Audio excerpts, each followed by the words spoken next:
Blog Talk Radio. Hello, everyone. I don't know why we've got something else buzzing in my ear here, but it's gone now, so hopefully everybody else didn't hear that weird buzz.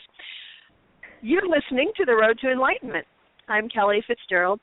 My guest today has been on my show before. She's one of my favorite guests, and every time I have her on, I get tons and tons of emails and just wonderful, wonderful comments when she's on the show. So I've asked her to come back today. Jody, thank you so much for coming back on. It's a great pleasure to be back on with you. You know, we talk a lot anyway, but we've do. been talking about how many people are waking up to psychic gifts, being intuitive. Sometimes, and I know a lot with my own clients, they kind of think maybe they're losing it. Maybe they're going a little crazy, and it seems like this is getting more and more and more common. And so I thought we'd talk about that at the beginning of the show, just how many people are waking up and some of the different experiences that we have. And I know a very personal one to me was when my first book came out. It's When on the Road to Enlightenment. Don't forget to take out the trash. I wrote that book in great part because I had a very dear friend named Barry, and actually he's mentioned in the dedication of the book, who had passed away right before I wrote the book. And he was encouraging me, write this book. You need to write this book. You have a book and you write this book. And when he passed away, he came to me and he said, so write your book. And I've talked to many other people who have lost someone close, and they kind of say the same things. Toys, a favorite toy will start making noise for no apparent reason, or a song will come on the radio and the radio's not on, those kinds of things. So what do you think about this, and how do you advise people to deal with some of these things? I think sometimes, the biggest thing is just to be aware. Really try to be a little more aware of what's going on around you. It's kind of hard when you've just lost someone and you're in so much grief, but I know I've had clients that have mentioned to me that, they have seen, for instance, a hummingbird that just keeps coming back and coming back. And another one saw an eagle, and she saw an eagle in an area of the country where there really aren't that many eagles. So to see that was, and of course her loved one who had just passed loved eagles. So she knew, she had that openness about her in that sense that she just knew it was him. And that eagle has come to her several times over the last couple of years since he's passed, and it always calms her. So I think it's a matter of just being mindful and looking for those signs and being open to what they could be. Some people think it's, the sky parts and there's lightning and it's this huge sign, and that's not always how it is. A lot of times it's as subtle as flashing lights at the dining room table. I have had a client whose relative passed, always liked to kind of make an entrance, and she would turn the lights on and off when they would have dinner, and he, they would check out with the electrician and everything was fine, but it continues to happen. It was just her way of saying hello. So those are just a couple of the things that I've heard about. Again, I know we talked in another show, but they even text now, which is pretty amazing. But that is amazing. I had one client tell me that a friend of hers who had passed, texted her 2 weeks after she passed, and the message she gave her was in the context of that day, not of 2 weeks ago. So it was pretty, and she showed me the text. It was pretty phenomenal how resourceful people who have passed can be, And I know you were talking about music, a favorite song that plays. And I have one client whose daughter passed fairly young from the flu and just was such a shock, but she's probably come through in at least 30 ways. And a lot of times when they check in, their daughters, it'll be the person who checks them in or the phone operator or whoever it is that they wind up talking to has the same first name as their daughter who had passed. And they just always feel comforted by that. But it's really pretty ironic that it would happen that often. And this is just a soul that really wants to connect. So I just say be open and kind of pay attention or try to pay attention and expand your awareness just a little more. Do you find that people are kind of afraid of this? I know my grandmother always, I can be somewhere where there is not a rose bush within 40 miles, I will smell roses, and I know that is my grandmother. And I was having that experience with one of my brothers one time, and he was really horrified. Where was the smell coming from? How was this possible? He was not only was he not open, he was so closed off, he was freaked out. So do you find that a lot of people have that fear, and what can they do about it? Yeah, I think a lot of people do, and then I also think I actually had this experience with my husband like 3 weeks ago. I had a coworker who passed, and she had been a heavy smoker, and my husband came in the kitchen, and both of us smelled this cigarette smoke. Now, neither one of us smoked, and no one's ever smoked in the house since we built it. And he was smelling my clothes, and I'm like, no, I haven't taken up smoking. But he was sure that somebody had been outside with a cigarette and went outside. So I think that's what we do. We kind of the logical types who aren't really as open to phenomenon like that, they come up with another reason, or and sometimes they're that kind of assuages their fear, or they just chalk it up to something else. I think it's just trying to suspend, your normal reality and open to what is possible. And there's so many things. There's things about the human body we don't even understand, and we've got all these doctors and scientists. So, it's and we never could explain. I never could, for my husband, explain the cigarette smoke, but he could not deny that he smelled it, and that where did it come from? And it only made sense to me because my coworker, I'd actually been thinking about her, and she really was a heavy smoker, and so that's the explanation. That's kind of what I knew. So I think it's trying to let go of the fear and embrace that there is, that the people or their spirits are just as close to us. They're just kind of in another realm, and they do bop in and out, or check in with us from time to time in various ways, and often it is related to kind of how they were in life. So right, yeah, I find it personally very comforting. And, my reaction to the way my brother reacted was I was really curious, how could this not be comforting to you? What is there to be, you're not being attacked, it's a very obvious, to me anyway, who this is that is saying hello, and why would you not be comforted by the fact that love transcends time and space and death and life and everything else. And I don't think we ever lose that. Our loved ones stay with us. Like you said, they're in another realm, but they're always there. To me, that's very, very comforting. Oh, yes. I would think so, but I know, there's some people that no matter what happens, they come from that place of fear. If it can't be explained, it's fearful to them. And I try to have them take a deep breath. I often remind people that, you are senior in your space. You have a body, you're in your space.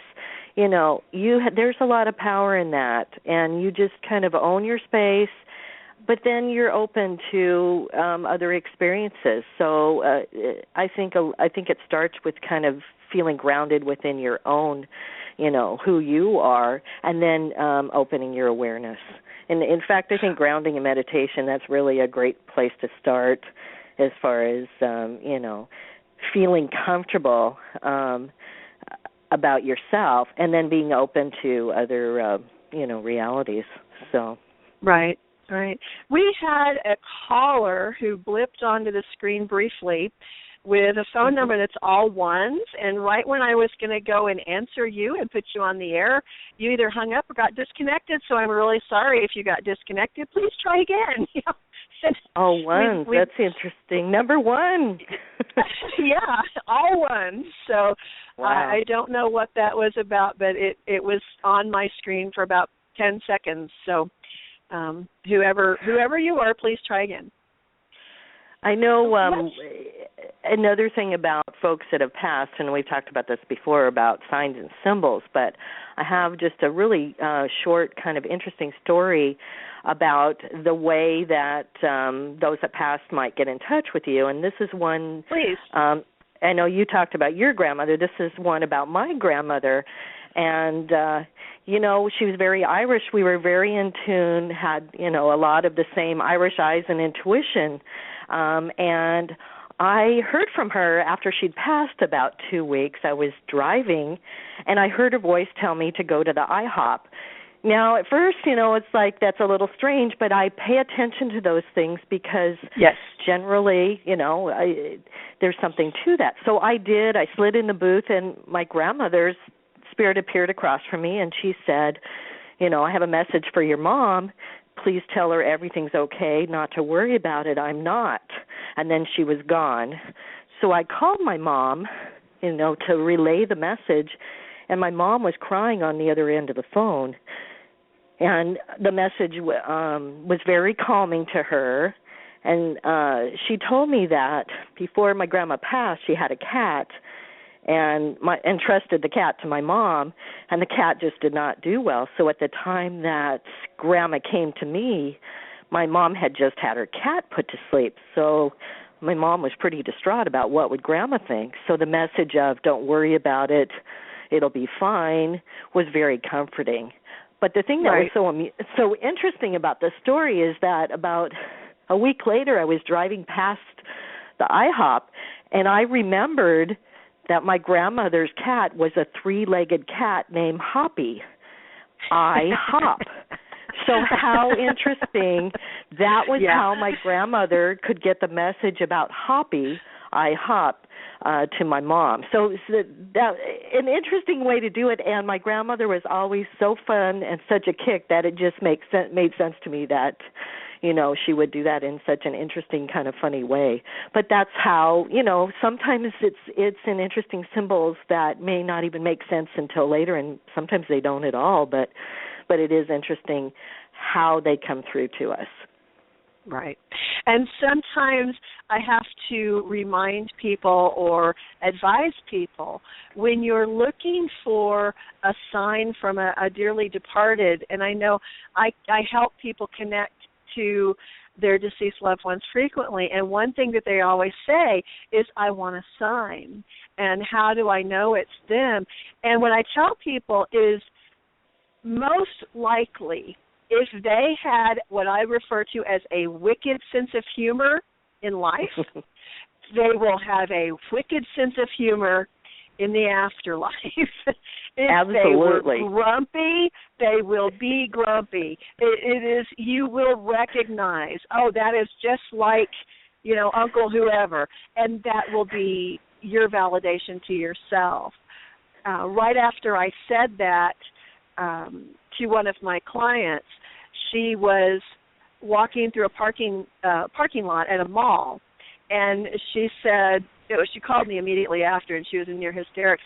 She said, I looked up at the clouds, and I thought, oh, wow, that cloud's kind of the color of my grandmother's hair. I wonder if that's a sign. And one of the parking signs fell over. And And I said, yeah, that was your sign, huh? She said, yep, got it. Literally a sign. And that's the other thing is a lot of times we don't ask. It's like they didn't get in touch with me. I don't know what's happening, whatever. But you know what? They didn't ask. They didn't say, hey, I'm really open to having you come visit me, because sometimes they are afraid. But I think just having that opening and going and allowing that space for them to come in is helpful too. Yes. Yeah, I kind of think sometimes if someone is really, and I know you've probably had this experience too, someone asking you, can you help me contact whoever it is, and they're so horrified at the prospect of actually having that they block it themselves. So I like to tell people you have to be open, because Grandma doesn't want to scare you. That's not what they want. So that's true. Sometimes I think we block that. I think that's true too. And also I've had it happen that someone came to me specifically because they wanted to get in touch with their dad, and the grandma came in, and it's like, well, I really had wanted to talk to Dad, and he came in, he said like 5 words, and then he was gone, and the grandma was back, and I said, did your grandmother have a big personality and she said, yes. And I said, well, was your dad kind of a quiet person and he didn't say much? And she said, yes. And I said, well, they're no different in the afterlife. Right. And so, that message that you got was the sentence that he wanted you to go away with. And that was his message. And sometimes it's not, volumes, it's just a sentence or just, a symbol. But so you can't always predict, The thing I know I sometimes have challenges with when people come to see me is that they'll invite, I want all my relatives to come in, and I'm trying to read. It's so overwhelming. It's like, let's take them one at a time, because I'm sure as spirit I could talk to them all at once. But when I'm there in a reading, it's a lot easier if I can just allow one in the room at a time. And so I always try and focus on one at a time. But there are times when more than one come in, and that gets a little tricky. But but it's always exciting for people to connect with their relatives, and I think it gives them, just like you said, it gives them a sense of peace, of calm, of hopefulness, I guess. Right. That there is more than what we have right now is what most people tell me that they got out of a particular reading or event, really, because you've probably had this as well. I've had this ability, this gift my entire life. So when I meet people who are just waking up, it sort of blows my mind a little bit, because I'm wondering, well, I've had this all my life, and you're just now waking up to it. But what I've come to realize is that sometimes, for whatever reason, people just are not aware that they have this ability. I would think everyone has this ability. We are just taught to turn it off. So if someone is just turning it back on, how do you work with them? I know I try to caution them to go slowly, and yet I've had clients who, once they realize that this is something that they've always been able to do, they sort of go from 0 to 65 in 1.2 hours. So what do you tell people? Absolutely. And I think too, a lot of, and I know we were going to talk about this, but a lot of times, you have this, we do all have this gift, and with some maybe it's more pronounced, and you definitely can enhance it through meditation in other ways. And sometimes it's just an event that triggers it. But a lot of times we have this gift, we're born with it, and we are aware of it when we're kids, and then we have an experience. Generally, a lot of us have an experience where we're invalidated by our experience. Someone tells us, oh, you didn't see that, you didn't feel that, so we turn it off. And sometimes we turn it off for years, and then again, something triggers, and it's like, oh wow, So I think being a kid, sometimes it's a little challenging when when it first really does start awakening, and then trying to talk to adults about it. Right. And I know I was that kid who was very, very lucky, and I had my grandmother who told me, I know what you saw, and here's who it was, and don't be afraid. And, she was very supportive. My parents were not at all, but I was lucky enough to have my grandmother. But so many people, and I know my daughter has kids now, and my daughter also has the same gifts I do, and she's noticing that in my grandchildren now.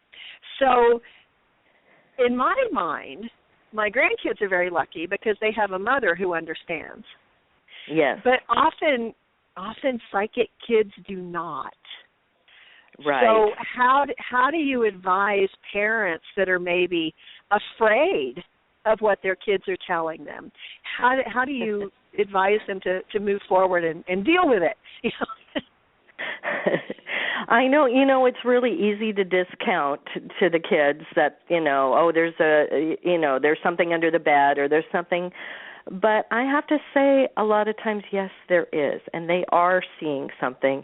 And to just automatically, negate it and discourage really can shut somebody's gifts down for a long time.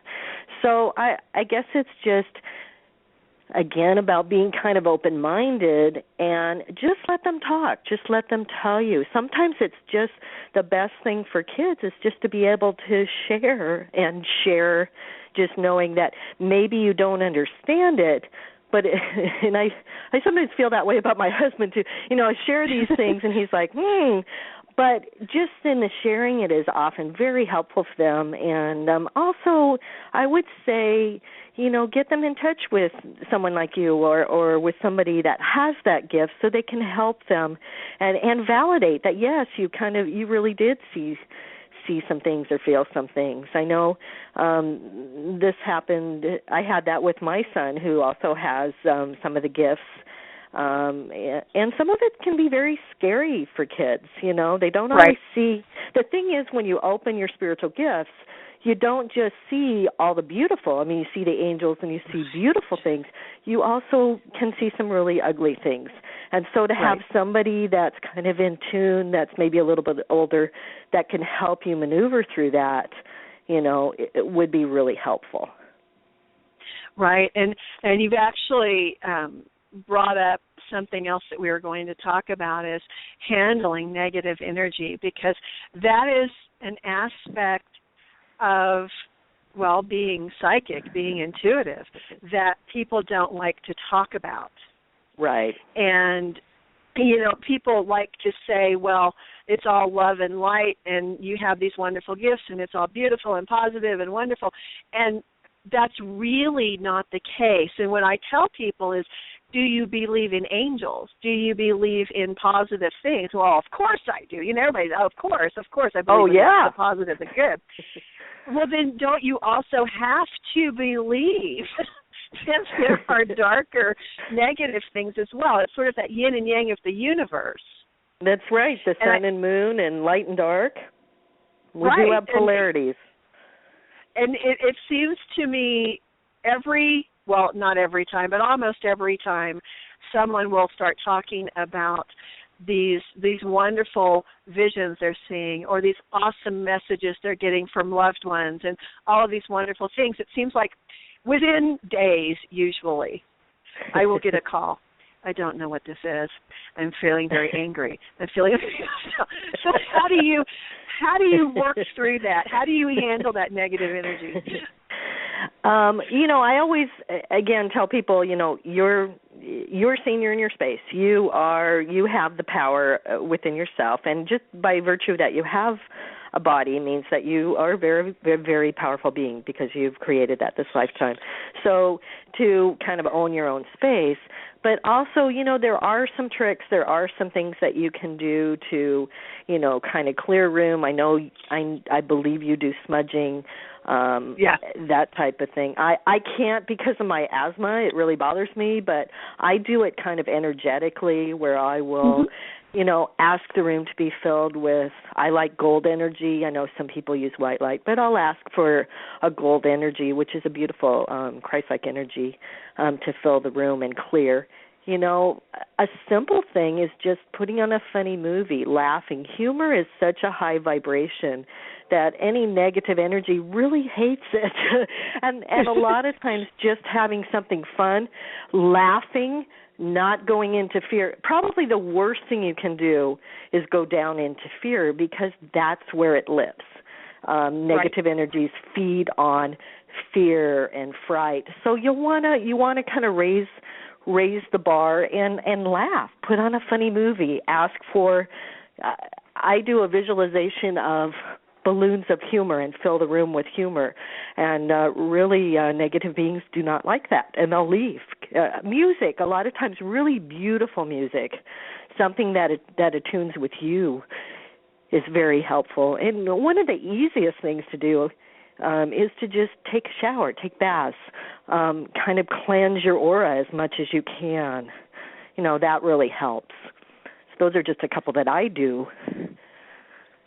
Yeah, one of the things that I find, and you said this, laughter, one of the things that I found really helpful to me, and it was taught to me by one of my mentors when I was much, much younger, she said, when you're really afraid and you're feeling like this is something negative and you just want to get away from it, she says, laugh at how afraid you are. Pretend you're watching yourself in a really poorly done B horror movie, and you're laughing at that silly girl who is running through the woods in heels. And just, put yourself there and laugh at it, and it will go away.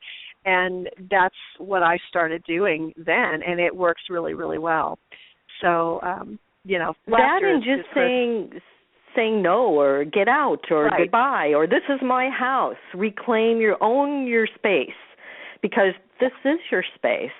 And you can just, sometimes it's as simple as goodbye, leave, I don't want you here. There's another, go to the place you're supposed to be. It isn't here. Right.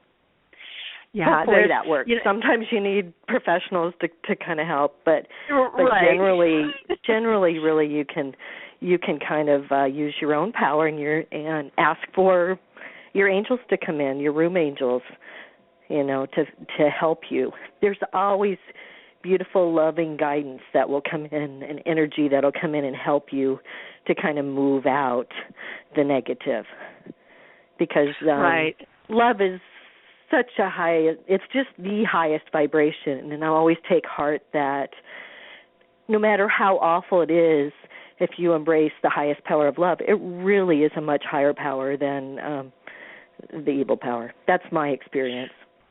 Yeah, I have a friend who, when she's, and she and I, we have in the past done some paranormal investigations and have run up against some very, very negative, horribly negative, did I say negative? Forces and energies. And what she did, and it was just amazing, was she said, I love you. I know you're dark. I know you're negative. And I want you to know I am sending you love. And poof, it was gone. And so it's that you brought that up was really perfect timing, actually.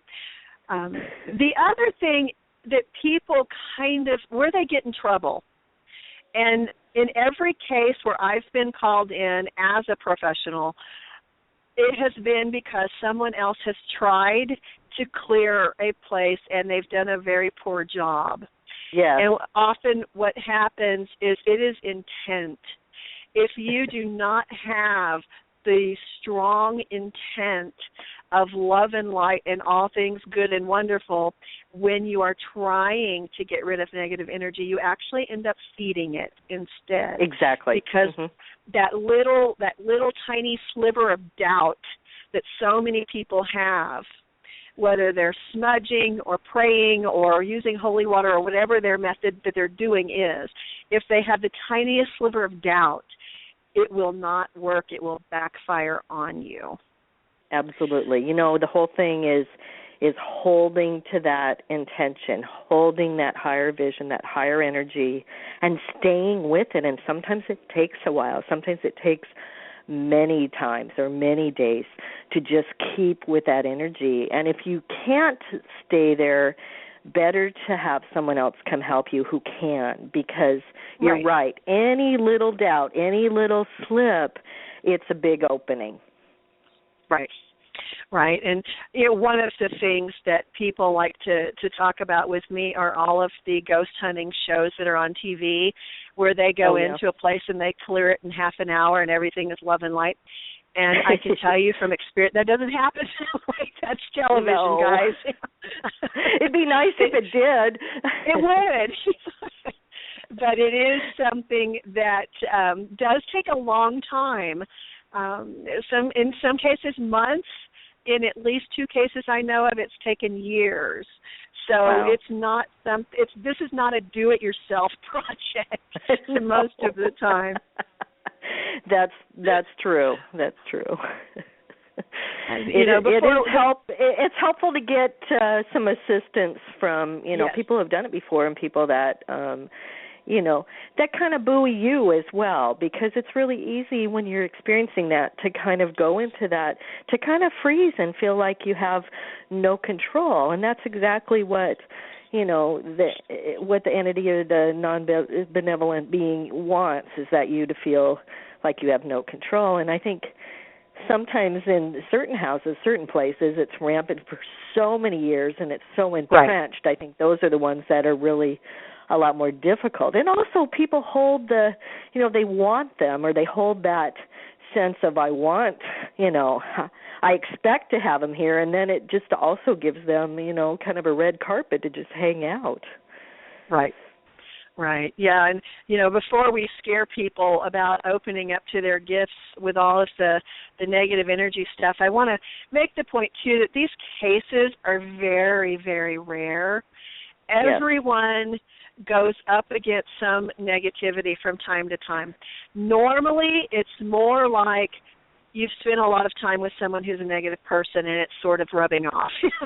So it's not usually a dark energy or a dark entity that you have to deal with. So don't use that as an excuse to not be open to your abilities.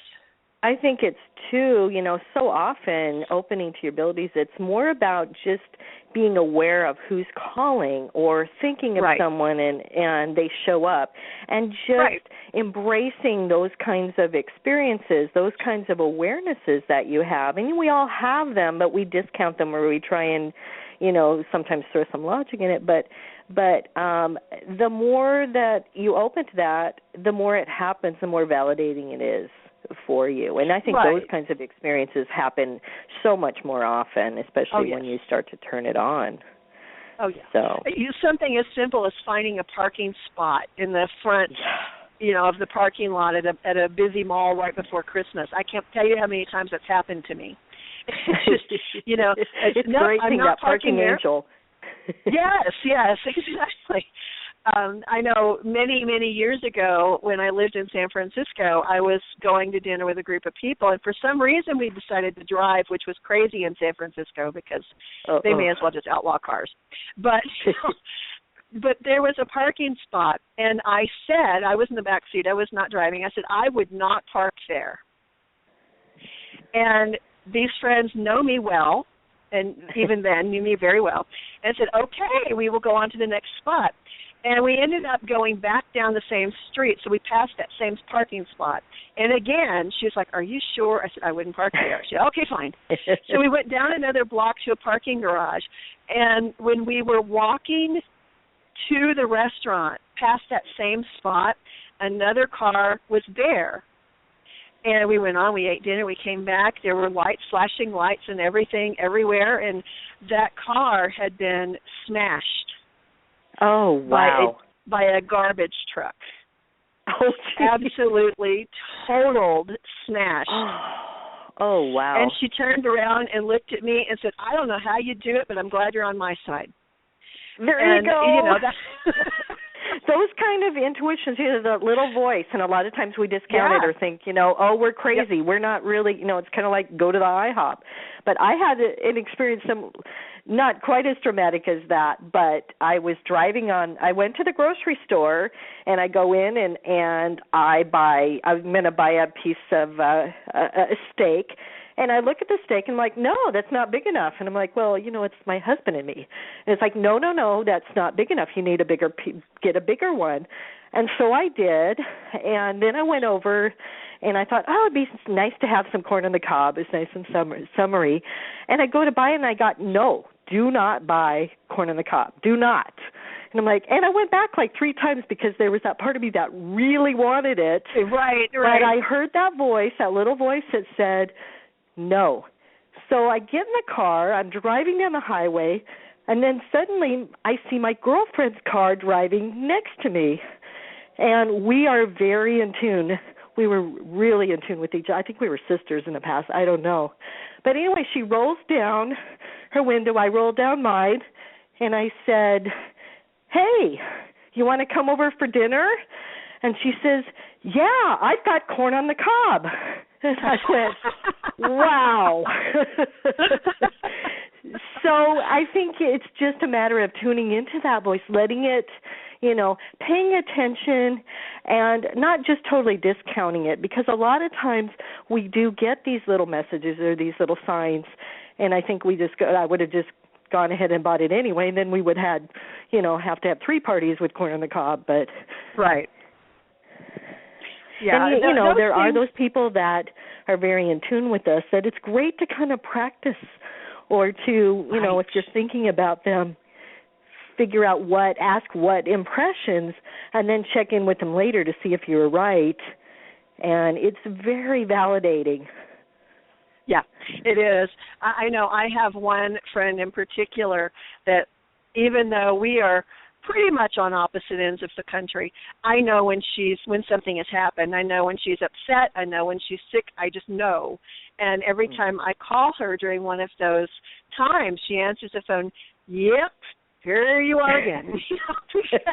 It happens so often. But I think there are people that each of us, no matter who you are, can say, wow, there's a real deep connection with this friend or with that relative or whoever it is. We all have those people in our lives that we seem to be so very, very in tune with.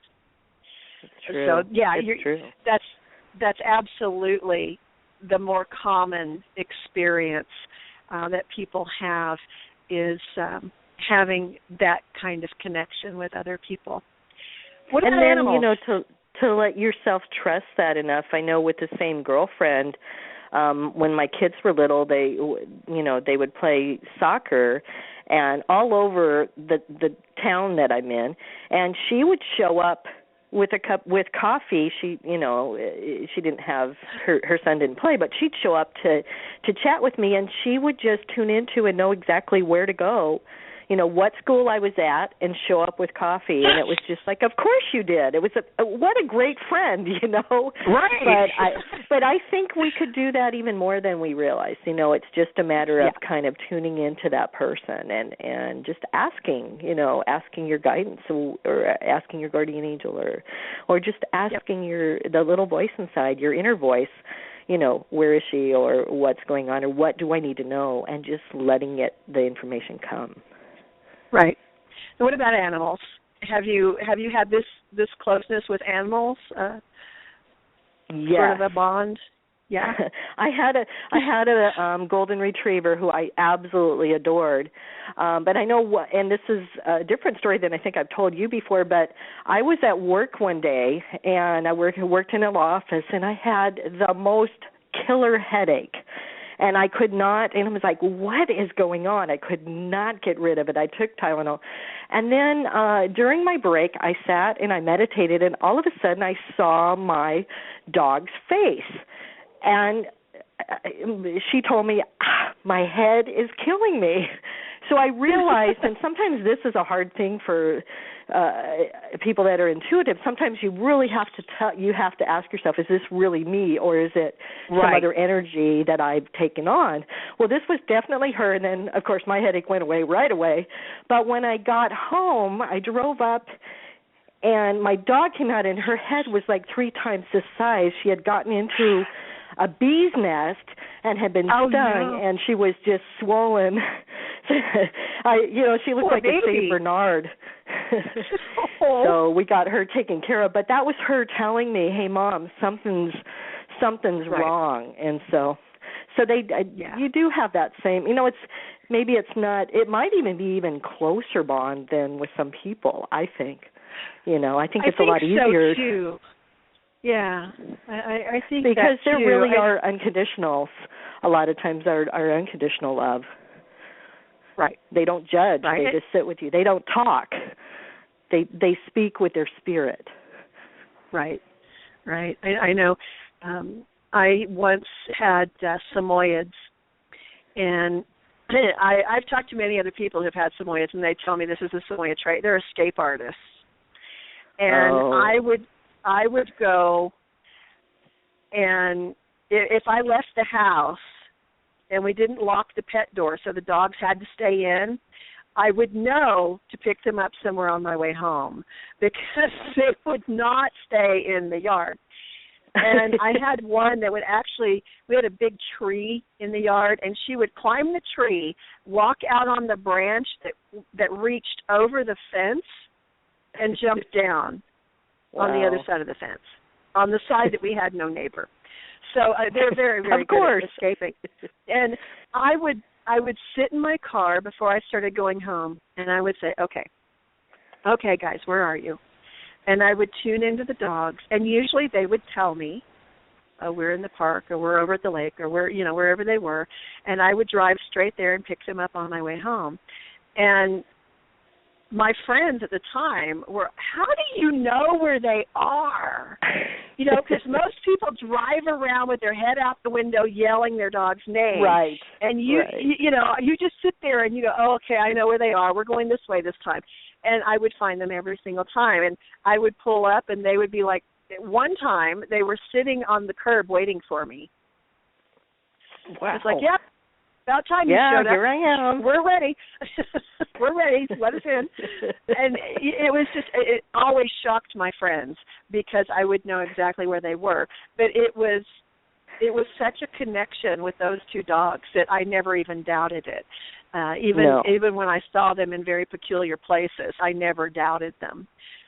There was one time where someone had found them running loose and had taken them home with them, thinking that they were strays or somebody had dumped them or whatever. And I found them at that house. Wow, and that's amazing. Even I was doubting that one. I'm like, where am I going?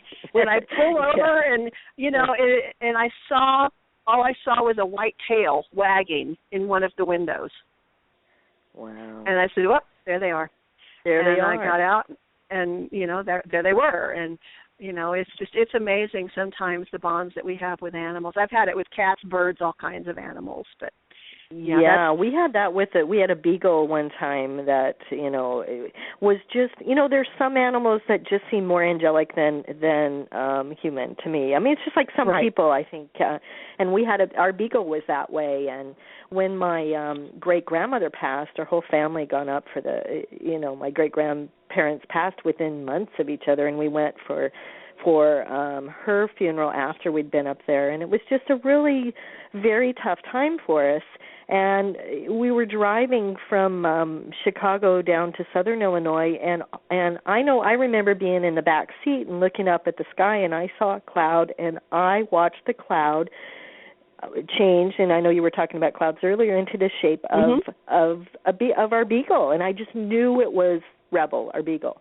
And right. I didn't say anything, but later on, as we got closer to home, my mom said, "Did you see Rebel in the Clouds?" And it turned out that every one of us in the car, including my dad, who's not always as open to these, he saw it too. So it was, and we took from that, because Rebel had always been very close to my great grandmother. We took from that it's fine, she's here with me, and everything's great, and it was very comforting. But yeah, that was such a strong bond that all of us had, and that was Rebel's way of kind of just even comforting us, even in in his death, like he always did in life. Right. Yeah, I think that's a really common thing. I know, and I don't know about your experience, but I know I've people who have known me my entire life will tell you I've had the same cat 4 or 5 different times because it keeps coming back. It will come back with the same scars, the same exact markings, the same exact personality, and it's just some bonds just really transcend everything. And yeah, and that particular cat did that when my grandmother died. It wasn't in the clouds. It was actually a flock of birds took the form of a cat as they were flying in. And if you've ever watched starlings, they do wild patterns in the air when there's huge flocks. And this one was a cat, and everyone at the funeral saw it. Wow. And it was to the point where people were going, "Oh wow, look at those birds! Look, those birds look like they're a cat."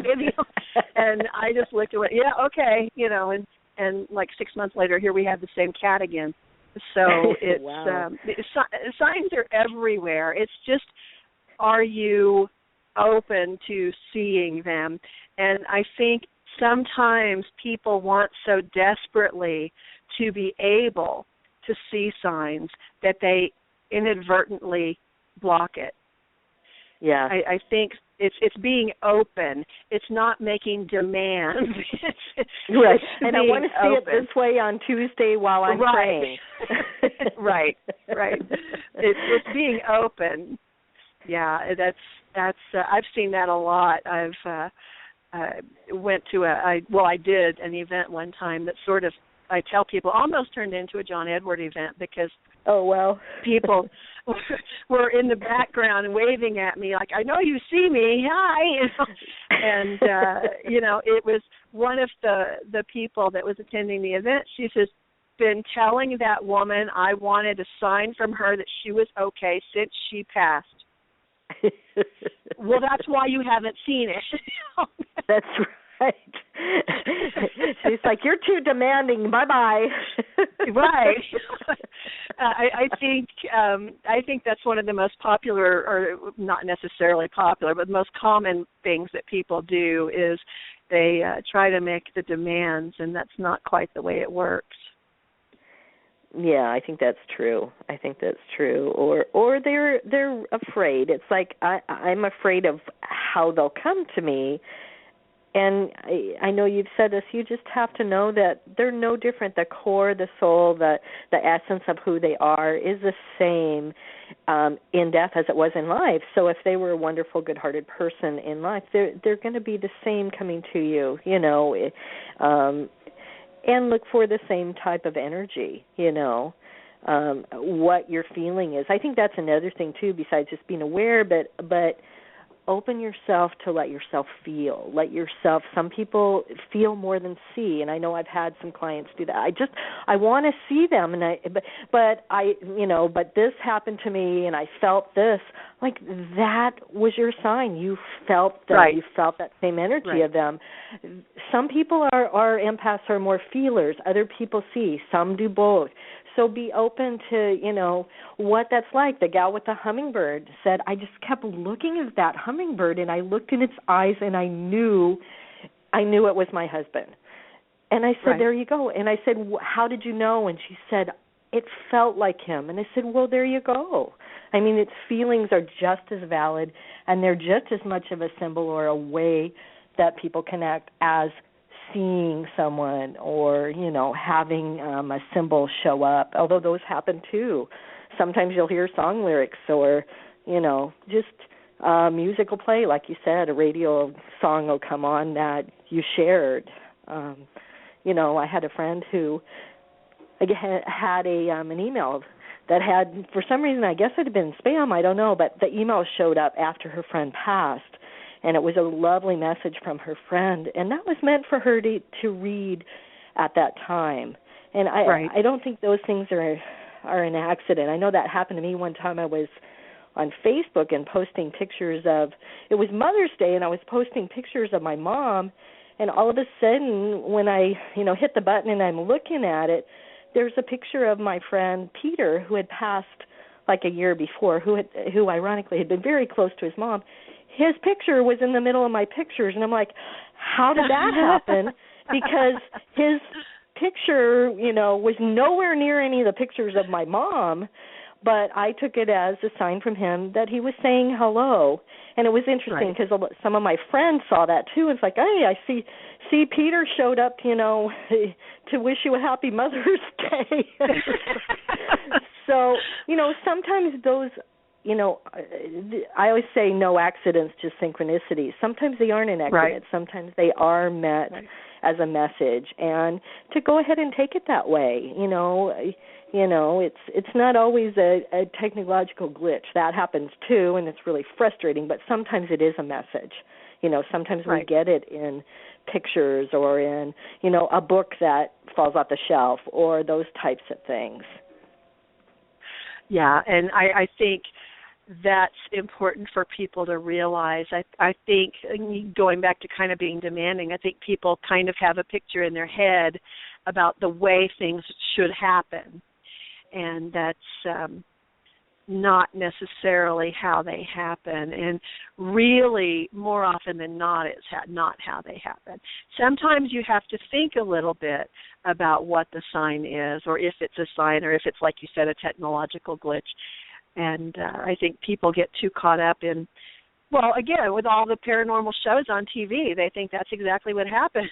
And that's, not. It's kind of a disservice sometimes. That's so rare in a lot of instances. And sometimes I think, hey, I think I actually heard from, my uncle or whatever, and it was like 6 months later. Well, it was when she was ready to, she was open to it then. She wasn't ready before that, or it was like it scared her, or she just was in so much grief. It wasn't the time. So sometimes it's a matter of, they show up when you're ready, when you're open, when the timing's right, and when you're accepting of your gifts and you've kind of moved beyond, the pain of it and just allowed, a space. Right. Right, and sometimes it takes a while. It really, I think often people say, "Okay, I'm ready," and they think they are, but they really aren't. And there are energies and forces and spirits greater than us around here, and they know better than we do many times whether you're ready or not.